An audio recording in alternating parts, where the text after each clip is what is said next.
नमस्कार, मैं Vikram Singh, WDA soldiers में आपका स्वागत है।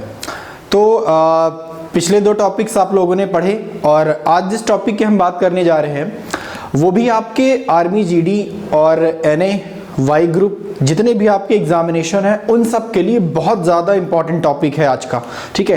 क्योंकि ऐसा कोई एग्जामिनेशन डिफेंस का नहीं है जहां से जो है वो ब्लड से क्वेश्चंस आपके बनते ना हो, वो भी अच्छे खासे क्वेश्चन बनते हैं यहाँ पे, ठीक है। तो इसको समझने के बाद है, टॉपिक बहुत ज़्यादा इजी टॉपिक है ये, इसमें कुछ भी जो है वो नया नहीं है, सब आप लोग सुने हो, बस आपको अच्छे से लेक्चर्स को देखना है और फिर जितना भी टॉपिक से कवर होंगे, किस टाइप से क्वेश्चन इसमें अराइज होंगे, किस टाइप के आर्मी जीडी और बाकी सब एग्जामिनेशन में आपके क्वेश्चंस बनते हैं, उन सब के बारे में हम फिर इसमें डिटेल से देखेंगे कैसे क्या बनते हैं। तो सबसे पहले जो है इसमें जो ब्लड होता है, तो ब्लड होता क्या है? ब्लड एक जो होता है वो एक टिश्यू होता है, मतलब कि एक फ्लूइड कनेक्टिव टिश्यू या फिर एक सॉफ्टन कनेक्टिव टिश्यू होता है। मतलब ये कि ब्लड जो होता है वो एक तरल संयोजी ऊतक होता है। तो ब्लड तरल संयोजी ऊतक होता है। पहला सवाल इसमें यही याद रखना है आपको कि यहां से भी एक क्वेश्चन बन सकते हैं कि blood is a fluid connective tissue या फिर ये तरल संयोजी ऊतक होता है। दूसरी बात ये याद रखना है कि ये जो होता है वो सॉल्टीन टेस्ट होता है, मतलब इसका जो टेस्ट होता है वो हल्का नमकीन होता है और हल्का क्षारीय होता है, मतलब सॉफ्टली या फिर स्लाइटली जो है वो एल्कलाइन होता है, जिसकी pH वैल्यू जो है वो 7.3 to 7.4 तक होती है। मतलब ये कि pH वैल्यू हमें बताता है कि ये एसिडिक इन नेचर है या फिर ये बेसिक इन नेचर है। तो ये क्या इसका नेचर है? बेसिक, मतलब हल्का क्षारीय, स्लाइटली एल्कलाइन इसका नेचर है, किसका? ब्लड का।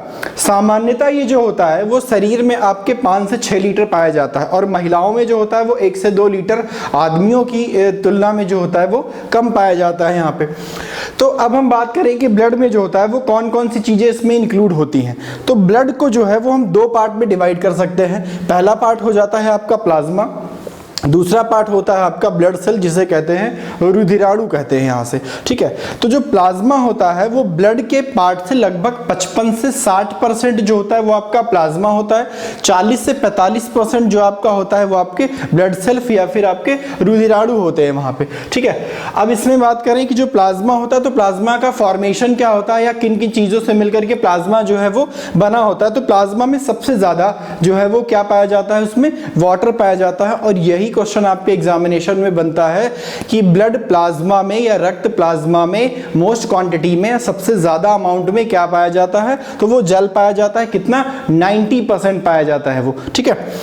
प्रोटीन जो होता है वो 7% होता है इसमें, किसमें? प्लाज्मा में प्रोटीन 7% होता है। सॉल्ट 0.9% अप्रॉक्स होता है और ग्लूकोज जो होता है वो 0.1% अप्रॉक्स होता है। प्लाज्मा जो होता है वो प्लाज्मा फॉर्मेशन इसका इस तरीके से होता है कि जो ब्लड होता है, जो हमारा एक कंप्लीट ब्लड होगा जिसमें आपके RBC, WBC, platelets, plasma, serum, हर एक चीज उसमें इंक्लूड होगी।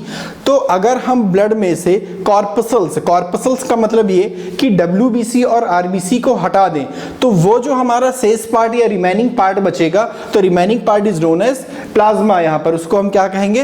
प्लाज्मा कहेंगे। तो ये होगी प्लाज्मा के बारे में कि ब्लड में से कॉर्पसल्स घटाएंगे आरबीसी, डब्ल्यूबीसी, तो वो आपका प्लाज्मा बनेगा। प्लाज्मा में वाटर कितना % होता है? प्रोटीन, सॉल्ट और ग्लूकोज कितना होता है?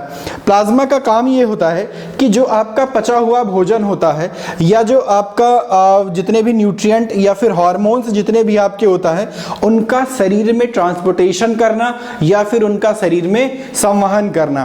तो the main work is plasma to क्या करना है इसमें? संवहन करना। किन चीजों का? भोजन और हार्मोन्स का। कहां पर? हमारे शरीर के अंदर। अब हम बात करते हैं ब्लड सेल की। तो ब्लड सेल जो होता है वो कितना? लगभग 40 to 45% होता है। ब्लड सेल में 3 चीजें इंक्लूड होती हैं आपकी, आरबीसी, डब्ल्यूबीसी और प्लेटलेट्स होता है। तो 3 चीजें किसमें इंक्लूड होती हैं? ब्लड ग्रुप में। आप इसमें ब्लड सेल्स में आरबीसी, डब्ल्यूबीसी और प्लेटलेट्स होती है, जिनकी क्वांटिटी ब्लड में 40 to 45% होती है इन तीनों की, ठीक है। अब हम बात करें यहाँ पर कि जो ब्लड होता है, ब्लड का रेड कलर जो होता है वो हीमोग्लोबिन की वजह से होता है, ठीक है। तो ये भी याद रखना है, आपसे सवाल पूछेगा कि रक्त का लाल रंग किसकी वजह से होता है, ठीक है। तो ब्लड का जो रेड कलर होता है वो किस वजह से होता है? हीमोग्लोबिन की वजह से होता है इसमें, ठीक है।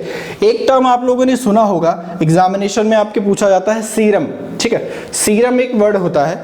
तो सीरम ये होता है कि प्लाज्मा में से अगर हम फाइब्रिनोजन प्रोटीन माइनस कर दें या फिर उससे हटा दें, जो ये ब्लड प्लाज्मा आपका था इसमें से अगर हम फाइब्रिनोजन प्रोटीन हटा दें तो जो शेष पार्ट बचा रहेगा उसे हम क्या कहेंगे, सीरम कहेंगे। यहाँ पर सीरम का मेन वर्क क्या होता है, स्किन फॉर्मेशन, मतलब जो हमारे त्वचा होती है उसका फॉर्मेशन करना या उसको सही करना, उसके टिश्यूज को मेंटेन करना। तो ये काम किसका होता है, आपका टिश्यू का होता है। यहाँ पर सीरम का ये वर्क होता है पूरा। फंक्शंस ऑफ ब्लड की बात करें अगर हम, तो ब्लड का फंक्शन जो होता है वो बहुत नॉर्मली, जैसे पूरा ब्लड आपका कंटेन होता है तो जो भी आपके शरीर का टेम्परेचर होता है वो उसको मेंटेन करता है, ठीक है। दूसरा होता है कि ऑक्सीजन का संवहन, मेन वर्क जो होता है वो ऑक्सीजन का संवहन होता है आरबीसी के माध्यम से। जितने भी ऑक्सीजन के मॉलिक्यूल्स होते हैं आपके, वो आरबीसी पे चिपक के आपके शरीर के जितने भी सेल्स होते हैं वहां तक उनको पहुंचाते हैं। तो सबसे ज्यादा इंपॉर्टेंट या मेन वर्क जो है वो आरबीसी का क्या हो गया, ऑक्सीजन का संवहन या ब्लड का काम ऑक्सीजन का संवहन कहां तक, शरीर की विभिन्न या छोटी छोटी कोशिकाओं तक या शरीर की प्रत्येक कोशिकाओं तक जो होता है वो इसका संवहन करना या फिर इसका ट्रांसपोर्टेशन करना हमारी बॉडी में। जितने भी हमारे रोग प्रतिरोधक क्षमताएं होती हैं उनको मेंटेन करना या रोग प्रतिरोधक क्षमताओं को बहुत ज़्यादा मजबूत करना। तो रोग प्रतिरोधक क्षमता कब मजबूत होगी, जब आपकी WBC जो है वो स्ट्रांग होगी, या आपकी WBC जो बाहरी रोग आ रहे हैं आपके शरीर के अंदर उनको मार गिराएंगी, तो रोग प्रतिरोधक क्षमता जो है आपका वो भी ठीक हो जाएगा यहाँ से। तो ये रहा एक पूरा ब्लड का समरी की स्टार्टिंग से कैसे हम क्या पढ़ेंगे इसमें, ठीक है। स्टडी ऑफ ब्लड जो होता है वो हीमेटोलॉजी कहते हैं, यहाँ से भी आपका एक क्वेश्चन बन जाता है एग्जाम में। नेक्स्ट टाइम अभी हम बात करेंगे किसमें, आरबीसी, डब्ल्यूबीसी और प्लेटलेट्स के बारे में। अभी बात करते हैं हम आरबीसी की। तो आरबीसी जो होता है, सबसे पहला क्वेश्चन यही यहाँ से आरबीसी से अराइज होता है कि आरबीसी का नाम क्या होता है, ठीक है। तो इसका नाम होता है इरेथ्रोसाइट। तो आपको इसको याद रखना है कि RBC is also known as erythrocyte and shape of RBC is biconcave and round in shape. तो ये भी आप याद रखना है कि जो आरबीसी का शेप होता है वो क्या होता है, बाइकॉनकेव होता है उसका शेप, ठीक है। सबसे पहला चीज तो यहाँ याद रखना है कि आरबीसी का जो फॉर्मेशन होता है या आरबीसी बनती कहाँ है, तो वो अस्थि मज्जा में बनती है जिसको कहते हैं बोन मैरो कहते हैं। भ्रूणावस्था में जो है वो लिवर स्प्लीन में बनती हैं। तो ये आपको याद रखना है कि जब कोई भ्रूणावस्था होता है बच्चे का तो उसको जो है वो यकृत व प्लीहा लिवर या स्प्लीन में जो है वो बनता है, ठीक है।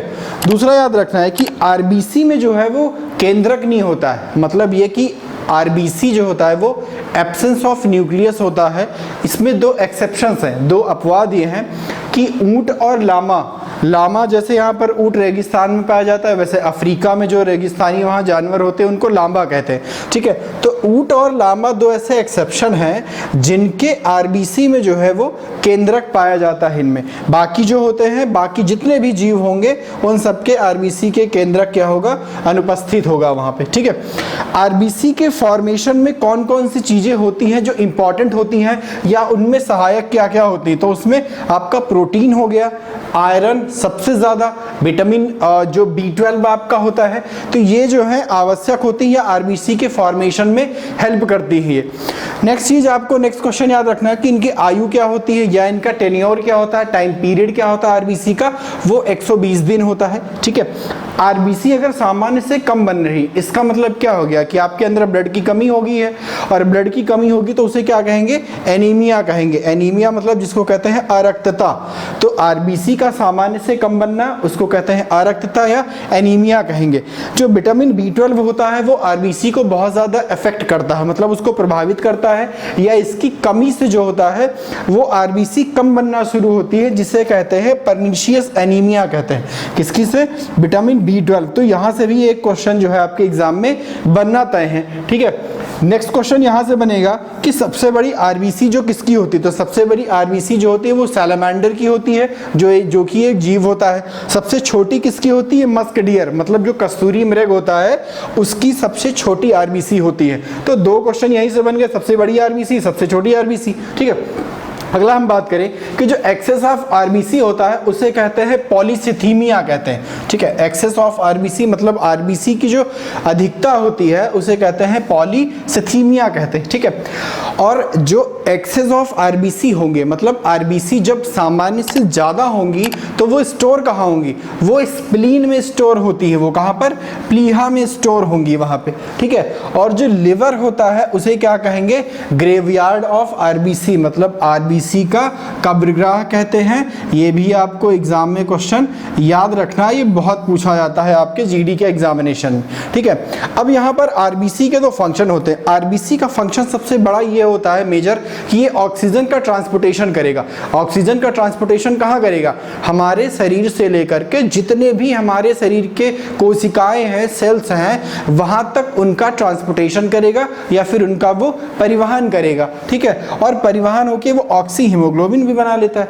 अब ये होता है कि जो ऑक्सीजन से फॉर्मेशन बनाता है आरबीसी जो है वो कार्बन डाइऑक्साइड से भी फॉर्मेशन करता है, ठीक है। तो कार्बन डाइऑक्साइड से भी जो है आरबीसी क्या करता है, घुल जाता है वहां से, तो वो बनाता है कार्बोक्सी हीमोग्लोबिन बना लेगा फिर वहां से, ठीक है। तो ये इतने इंपॉर्टेंट इसमें जितने भी पॉइंट्स हैं ये सारे किसके, ये आरबीसी या फिर इरेथ्रोसाइट्स की हैं, ठीक है। अगला आता है डब्ल्यूबीसी, ठीक है। तो डब्ल्यूबीसी को जो होता है इसको हम कहते हैं ल्यूकोसाइट। क्या कहते हैं डब्ल्यूबीसी को, ल्यूकोसाइट। यही से भी क्वेश्चन बनना शुरू, पहला नेम कि WBC is also known as leucocyte, ठीक है।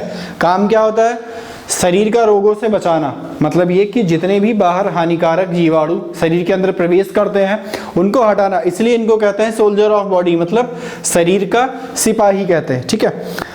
जो ल्यूकोसाइट्स होती हैं या आपकी डब्ल्यूबीसी होती है वो 5 टाइप की होती है। इनके नाम भी पूछ लिए जाते हैं कि इनमें से कौन सा डब्ल्यूबीसी का पार्ट है या नहीं है, इनमें से कौन सा डब्ल्यूबीसी का पार्ट। तो पार्ट वाइज पार्ट मैं आपको बताता हूं कि डब्ल्यूबीसी जो होता है, पहला होता है आपका मोनोसाइट। मोनोसाइट जो होता है वो डब्ल्यूबीसी का लगभग 2 से 4% या 2 to 4% जो है ये कवर करता है। नेक्स्ट होता है आपका लिम्फोसाइट। लिम्फोसाइट जो होता है वो 20 से 40% जो है वो कवर करता है, ठीक है। नेक्स्ट होता है आपका इसिनोफिल होता है, तो इसिनोफिल जो होता है वो 1 से 6% कवर करेगा। नेक्स्ट होता है बेसोफिल।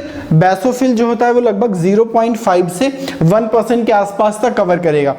सबसे ज्यादा क्वांटिटी में जो पाई जाती है वो होती है न्यूट्रोफिल। और न्यूट्रोफिल और बेसोफिल का जो काम होता है वो रोगाणु या फिर जितने भी जीवाणु होते हैं उनका भक्षण करना या फिर उनको डिस्ट्रॉय करना या फिर उनको खाना, ठीक है। यहाँ पर जो बेसोफिल होता है उसका एक काम ये भी होता है कि हिपैरिन जो आपका होता है, हिपैरिन का सिक्रेशन करना, मतलब हिपैरिन का श्रावण करना, किसका काम होता है, बेसोफिल का काम होता है, ठीक है। जो आपका इसिनोफिल होता है, तो इसिनोफिल जो होता है ये अगर इनकी संख्या अधिक हो जाए, किसकी, इसिनोफिल की, किसमें, डब्ल्यूबीसी में। अगर डब्ल्यूबीसी में इसिनोफिल की संख्या अधिक हुई तो शरीर में एलर्जी जो है वो बहुत ज्यादा हो जाती है, ठीक है। तो ये याद रखना है कि अगर पूछता है कि शरीर में एलर्जी जो है किसकी वजह से होती है, तो इसिनोफिल की वजह से होती है, ठीक है। नेक्स्ट हम बात करते हैं अगर लिम्फोसाइट। तो लिम्फोसाइट जो होता है वो 20 से 40% हमारे शरीर में होता है डब्ल्यूबीसी में। काम क्या होता है, एंटीबॉडी का निर्माण करना। अब अगर फॉर्मेशन ऑफ एंटीबॉडीज और जो होता है वो ऑब्स्ट्रक्ट करेगा, जितने भी हमारे जीवाणु होंगे उनको वो रोकेगा। तो ये आपके जो है वो 5 टाइप के जितने भी आरबीसी और डब्ल्यूबीसीज हैं उनको आपको याद रखना है। नेक्स्ट इसमें याद रखोगे कि जो डब्ल्यूबीसी होती हैं वो केंद्रक युक्त होती है। जैसा कि अभी हमने पहले बताया था कि आरबीसी में जो है वो केंद्रक नहीं पाया जाता है, लेकिन डब्ल्यूबीसी में केंद्रक पाया जाता है, ठीक है। तथा ये हीमोग्लोबिन रहित, दैट मीन्स ये कि डब्ल्यूबीसी जो होता है वो do not have haemoglobin but WBC have nucleus in their cell, ठीक है। तो आपको ये 2 पॉइंट याद रखने। फॉर्मेशन इनका भी जो होता है वो बोन मैरो या अस्थिमज्जा में ही होता है। टाइम पीरियड टेन्योर इनका 2 to 6 डेज होता है। इनकी जो अधिकता हो जाती है उसको ल्यूकेमिन या फिर ब्लड कैंसर कहते हैं। अगर आरबीसी की अधिकता होती है तो उनको ल्यूकेमिन या फिर क्या कहेंगे, ब्लड कैंसर कहेंगे। यहाँ पे सबसे इंपॉर्टेंट एक क्वेश्चन और भी बनता है कि आरबीसी और डब्ल्यूबीसी का रेशियो क्या होता है। तो आरबीसी और डब्ल्यूबीसी का रेशियो अप्रॉक्सीमेट 600:1 होता है, मतलब कि 600 आरबीसी पर जो है वो 1 डब्ल्यूबीसी यहाँ पर होता है। तो ये आपको इसमें याद रखना है। जितनी चीजें हो गई ये आपकी हो गई किसकी, डब्ल्यूबीसी के बारे में। नेक्स्ट हम बात करते हैं कौन सा आता है, नेक्स्ट आपका सबसे एंड में प्लेटलेट्स प्लेटलेट्स आता है। प्लेटलेट्स को कहते हैं क्या है, थ्रोम्बोसाइट कहते हैं प्लेटलेट्स को, ठीक है। प्लेटलेट्स को क्या कहते हैं, रक्त बिंबाणु या फिर इसे कहते हैं थ्रोम्बोसाइट कहते हैं। इसका काम क्या होता है, काम होता है इसका रक्त का थक्का बनना, मतलब clotting of blood is a main work of platelets. Formation of platelets in bone marrow to destroy large number of cells, मतलब ये कि जो प्लेटलेट्स होती हैं वो बड़ी बड़ी कोशिकाओं के टूटने से बनती है। इनका भी टाइम पीरियड 2 से 4 दिन 6 दिन तक होता है, ठीक है। केंद्रक बिल्कुल नहीं होता है, ये भी आपको याद रखना है। एक सवाल यहां से बनता है कि डेंगू चिकनगुनिया में सबसे ज्यादा क्वांटिटी जो होता है वो किसकी डिस्ट्रॉय होती है या फिर कम होती है, तो आपको याद रखना है कि प्लेटलेट्स की ही, मतलब ये कि डेंगू चिकनगुनिया में सबसे ज्यादा क्वांटिटी जो होती है वो प्लेटलेट्स की ही कम होती है, ठीक है। नेक्स्ट क्वेश्चन आपको याद रखना है कि विटामिन के जो होता है वो ब्लड क्लॉटिंग या फिर रक्त का थक्का बनने में बहुत ज्यादा आवश्यक होता है। अगर आपसे पूछता है कि कौन सा प्रोटीन है जो रक्त के थक्का बनने में जो है वो इंपॉर्टेंट होता है, तो उसको कहेंगे हम फाइब्रिनोजन कहेंगे। कौन सा, फाइब्रिनोजन। तो ये आपका हो गया जितना भी ब्लड का टॉपिक्स हमने आपको पढ़ाया है।